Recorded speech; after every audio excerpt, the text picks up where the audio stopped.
Hello one and one. இன்னைக்கு நம்ம பார்க்க போகிறது 2026 மலையாளம் லாங்குவேஜில் ரிலீஸ் ஆன மூவி தான் மாலிவுட் டைம்ஸ். இந்த மூவி தான் இன்னைக்கு எப்படி இருக்குன்னு பார்க்க போகிறோம். மலையாள சினிமாவில் எப்படியாவது ஒரு பெரிய ஹாரர் திரைப்பட இயக்குனராக ஆக வேணும்னு ஒரு அசாத்திய வெறியோடு சுற்றிட்டு இருக்க நஸ்லினுங்கிற ஒரு பிடிவாத குணமுள்ள யங்ஸ்டரோட கதையாக இது ஆரம்பமாகுது. சினிமாக்குள்ள போக வேணான்னு அவங்க அப்பா எவ்வளவோ சொன்னப்பையும் தடுத்தப்பையும் நான் சினிமாவை காப்பாற்ற போறேன்னு ஒரு குருட்டுத்தனமான நம்பிக்கையும் அவனோட பெரிய கனவும் தொடங்குது. கதையும் ஆரம்பமாகுது. இந்த படத்தை இன்னும் டீட்டெயிலாக பார்க்கறதுக்கு முன்னாடி நம்ம சேனலை சப்ஸ்கிரைப் பண்ணி வச்சுக்கோங்க. அப்பதான் இந்த மாதிரி மூவியோட அப்டேட் அண்ட் ரிவ்யூலாம் உங்ககிட்ட கம்மியான டைம்ல என்னால் டெய்லி கொண்டு வந்து சேர்க்க முடியும். சினிமா எடுக்கிறதுக்கு அவன் மேற்கொள்ற அந்த முயற்சிகளும் அவனுக்கு கிடைத்த அந்த தற்காலிகமான டீம் அண்டு சக இயக்குனரான சங்கீத் பிரதாப் அண்டு ஷராவ் உதீன் இவங்களோட ஏற்படும் அந்த தொழில் ரீதியான கனெக்ஷனும் அண்டு டீமும் கதையை அடுத்த கட்டத்துக்கு எடுத்துட்டு போயிருக்கு. வழக்கமான ஒரு உதவி இயக்குனரோட போராட்ட கதையா இல்லாம சினிமாவோட டார்க் சைடு எப்படி இருக்குன்னு கதையை எடுத்துட்டு போயிருக்கிறது ரொம்ப இன்ட்ரெஸ்டிங்கா இருந்துச்சு. பேராசை, ஈகோ, கதையை திருடுறது, ஒருத்தர் இன்னொருத்தரோட முதுகுல குத்துறது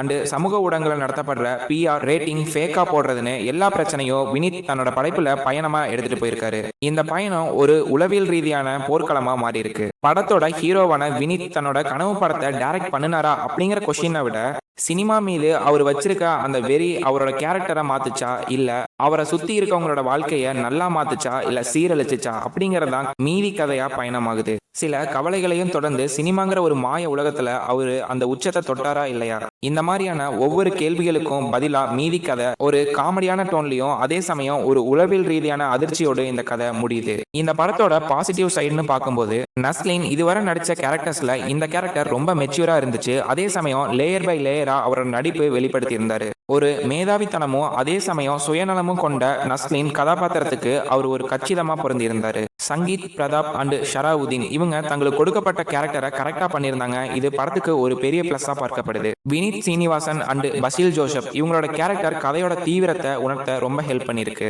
டைரக்டர் அபினவ் சுந்தர் நாயக் தன்னோட சக்சஸ் ட்ரையாலஜிங்கிற 2வது பாகமா இந்த படத்தை இயக்கியிருக்காரு. சினிமா துறையை ரொம்ப பாராட்டாம சினிமா மீதான ஒரு ஹேட் லெட்டர் மாதிரி டார்க் காமெடி டோன்ல தைரியமா டைரக்டர் பண்ணியிருக்கிறது ஒரு டைரக்ஷனுக்கு ரொம்ப பெரிய பிளஸ்ஸா பார்க்கப்படுது. சினிமால இருக்க அந்த டார்க் சைடையும் அதே சமயம் அரசியலையும் எந்தவித ஒளிவு மறைவும் இல்லாம கரெக்டா எடுத்திருக்காங்க. இது கூட அந்த ஷார்ப்பான வசனங்களும் ரொம்ப ஹெல்ப் பண்ணிருக்கு. சினிமோட்டோகிராஃபி அந்த கேரக்டர்ஸோட லுக்கை ரொம்ப நல்லா காமிச்சிருக்காங்க. இந்த சினிமாவுக்கு பின்னாடி இருக்க டார்க் சைடை ரொம்ப கலர் கரெக்ஷன் பண்ணி ரொம்ப கரெக்டா பண்ணிருக்காங்க.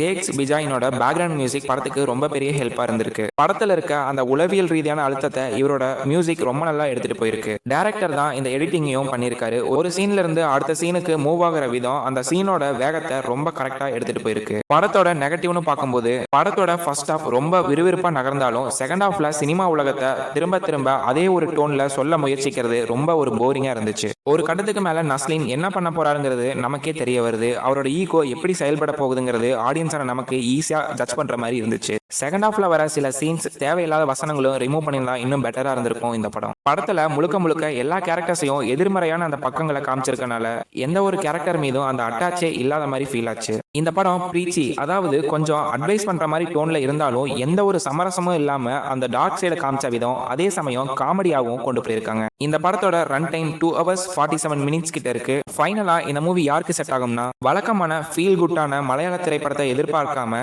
சினிமாக்கு பின்னாடி இருக்க அந்த நிஜமான அரசியலும் டார்க் சைடையும் காமெடியும் ரொம்ப விறுவிறுப்பா பார்க்கணும்னு நினைச்சீங்கன்னா இந்த படம் கண்டிப்பா நல்லா இருக்கும். படம் தியேட்டர்ல பிளஸ் அண்ட் மைனஸ்னு 2 விதமா வச்சிருந்தாலும் சினிமா ரசிகர்களுக்கு இந்த படம் தவிர்க்க முடியாத ஒரு படைப்பா பார்க்கப்படுது. இந்த மூவிக்கு நான் தர ரேட்டிங் 5க்கு 3.25 அண்ட் லைக் பண்ணுங்க, ஷேர் பண்ணுங்க. அடுத்த ரிவ்யூல சந்திப்போம். Until then, keep watching, keep chill.